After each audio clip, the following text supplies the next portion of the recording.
বন্ধুরা, কয়েকদিন আগে আমরা অযোধ্যা পাহাড়ে বেড়াতে গিয়েছিলাম।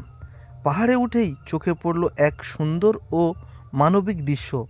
পাহাড়ি এলাকার কয়েকজন ছেলে খেজুর গাছের পাতা দিয়ে অত্যন্ত নিপুণ হাতে নানা রকম ফুল তৈরি করছে। আর সেই হাতের কাজ শুধু যে চোখ জুড়ানো তা নয়, তার মধ্যে লুকিয়ে আছে তাদের পরিশ্রম, সৃজনশীলতা আর আত্মনির্ভরতার গল্প। নিজের তৈরি সেই সুন্দর ফুল তারা পর্যটকদের কাছে বিক্রি করছে এবং এইভাবেই তারা নিজেদের জীবিকা অর্জন করছে। কোনো বড় কারখানা নয়, কোনো আধুনিক যন্ত্র দিয়ে নয়, শুধু প্রকৃতির উপকরণ আর দক্ষ হাতের স্পর্শে তৈরি শিল্প। খেজুর পাতার প্রতিটি ভাঁজে ফুটে উঠেছে তাদের মেধা ও পরিশ্রমের ছাপ। সত্যিই সেই দৃশ্য মন ছুঁয়ে যাওয়ার মতো।